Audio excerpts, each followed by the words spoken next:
On my kicker tonight, it was the turn of Interior CS Professor Kithure Kindiki to say some of those very difficult things. Yes, so difficult that they're the kind of things you wouldn't say in front of your own character referee. Just listen to this. The fact that somebody has been shot is not conclusive evidence that they have been shot by a police officer. It's not conclusive. Maybe there's a presumption that that bullet is the bullet of a police officer, but as a person who has practiced law for a quarter of a century, I can say this without fear of contradiction. The fact that somebody has died through a bullet where police officers were trying to control a crowd is not conclusive proof that that person has been killed by a police officer. And that's why the justice systems must help us establish the truth without shielding anybody. If a police officer went outside the law, they must be held accountable. Now, if we had him right, the Interior CS is trying to suggest that some protesters shot dead by the police were actually not shot dead by the police. Simple as that. The suggestion here is there were guns other than those of the police that were in use during the deadly police killings. Now, Professor Kindiki did not submit to Parliament evidence to that effect. When it comes to police killings, and we can add mysterious disappearances, authorities in Kenya have always found themselves in that space between outright denial and straight-faced inaccuracies. It seemed to me that that is the space that Professor Kindiki found himself today as questions persist over the rampant killings of protesters in June. The Interior CS submitted a different body count. He said 42 people died. This contradicting the earlier figure of 61 given by human rights groups, which included the government's own Kenya National Commission on Human Rights, KNHCR. Whether 42 or 61 Kenyans died, the Kenyan reality is the June killings is not a matter that can be wished away. Those questions, just like those questions about Baby Pendo, will remain something of a national nuisance that just won't go away, especially for those from whom answers and accountability is required and expected. Accountability should, in the meantime, be extended to respecting the intelligence of ordinary Kenyans. Because when it comes to police killings, Kenyans have been treated to sometimes comical tales. At the height of post-election violence in 2008, I remember a police spokesman dismissing the gunning down of an armed protester, an incident captured on camera, as a computer graphics. It was a ridiculous argument, but one that was shamelessly sustained as the official explanation of the police to an execution that was captured on camera. Kenyans seemingly moved on, just the same way they moved on when chief government pathologist of the time, Jason Ndaka Kaviti, told them that assassinated Foreign Affairs Minister Robert John Ouko shot himself in the head dead, set himself on fire, and then attempted to flee from the scene. That is the kind of yarn spinned by authorities when under pressure to account. And it is a culture that dates back to the 60s and 70s, where killings and disappearances are not explained. That is why, until today in Kenya, Kung'u Karuma remains in Uganda. He traveled to Uganda. And that is why, until his body was discovered behind Ngong Hills, J.M. Kariuki was in Zambia.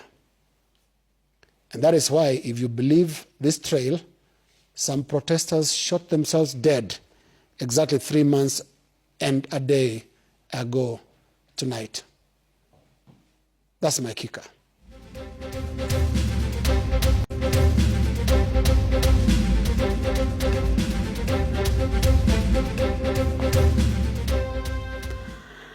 On my memo tonight, multitasking should be a national prayer item. Some time back, I heard a politician saying, we must learn to chew gum and walk up the stairs at the same time, or down if you prefer. And how right was he? You see, so many things go on in Kenya at the same time. In this country, you can confuse all the weather measuring equipment. Mara it's hot, Mara it's cold, Mara we have peace, Mara there is war, Mara we are brothers, Mara we are enemies. You see, these don't work well with normal functioning body temperatures. 37 degrees to 0 degrees is too much of a gap. But yes, that is our country. And that is why I'm recommending the ability to multitask to be a civic duty of every citizen. Mostly because if you don't multitask, you wouldn't know when you're getting fixed. You see, there's this frenzy of impeaching a top politician. We're all busy looking out for signatures, frantically asking, have they reached the requisite number? And also, what is the fight back plan from the other side? We're in the middle of a national frenzy. Now, if you don't multitask, this is how you get fixed. There will be 21 small coffins in front of you. A heart-rending scene for any human being, no doubt. But someone will still pipe in something about that impeachment. Other than being insensitive to the families and relatives of the departed children, there was no greater morbid illustration of how self-centered our politicians can be. Yes, they will turn up at a funeral and get into an opinion poll race with the caskets. That is cruel, and a must-win race for our politicians. Now, as they treat you to the impeachment opera, remember what the inability to multitask could deny you. First, if you can chew gum and walk the stairs at the same time, you would probably not know that university lecturers have been on strike until not too long ago. You would not even know that coffee and tea farmers have been complaining and even demonstrating against unfavorable bonus terms. You would not know that a massive scandal is in the offing at the country's largest airport, JKIA. You would not know that the university funding model remains unresolved. You would also not know that counties have not received their allocated funds. And you know that starting October mshahara wako utakatwa tena, courtesy of the new health insurance fund, just reminding you in case you may have forgotten that no so little fact. This is the same country where we are planning to spend 100 million shillings on the quest for a national dress. Priorities, mtu wangu. I digress. So in Kenya, multitasking should be considered a national survival skill and a must-have for every citizen. This alongside the patience to watch politicians coldly talk over caskets of young victims of a fire tragedy. So as you take your multitasking lessons, just a reminder of the main show on the big screen. Impeachment, impeachment, impeachment. And that is my memo.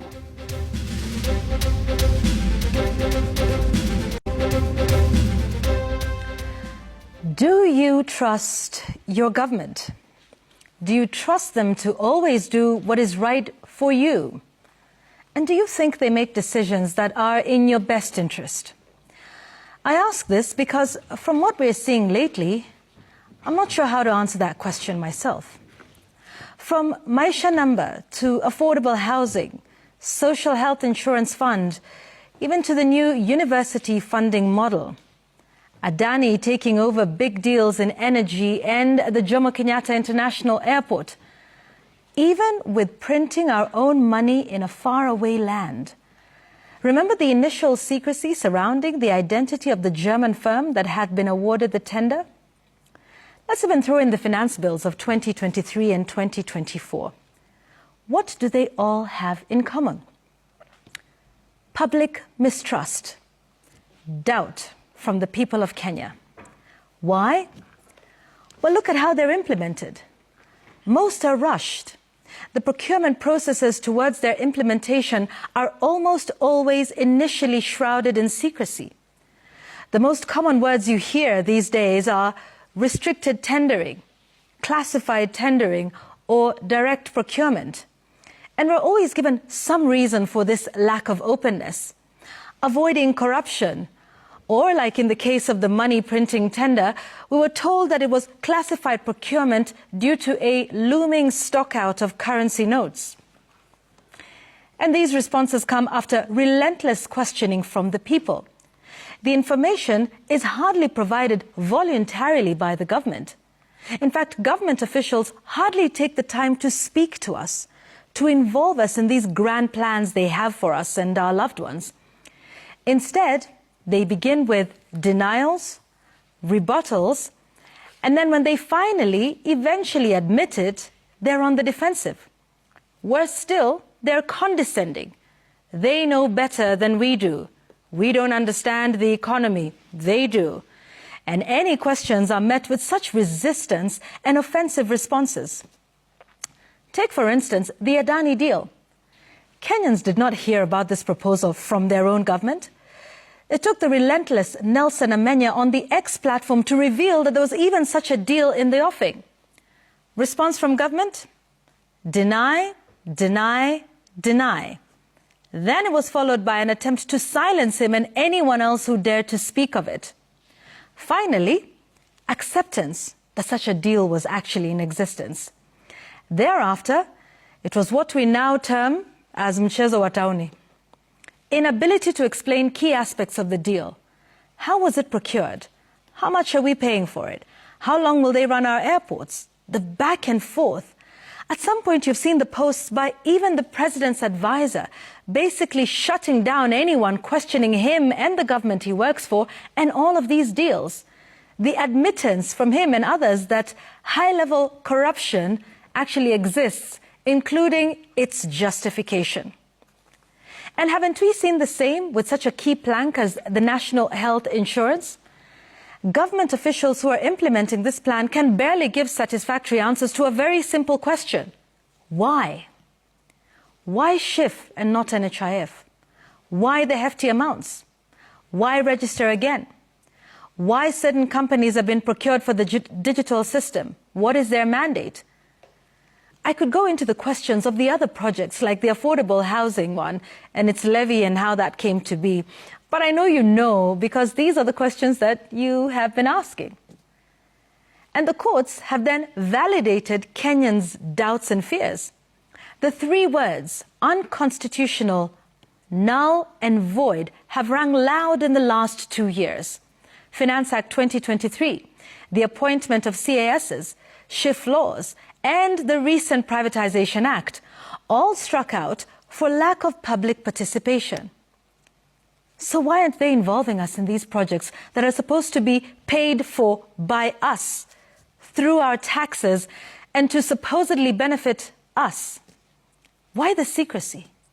Why the disdain from government officials when we ask questions?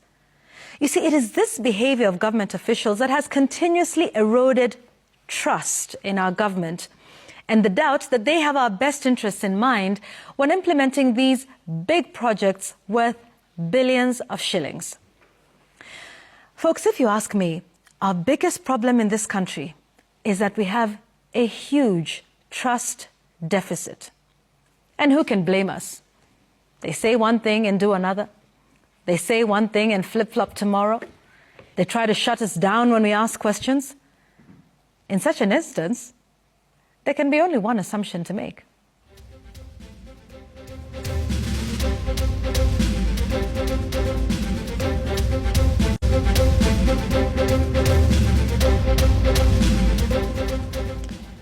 Tonight, on My Sense, my thoughts are on the role of a citizen in their nation.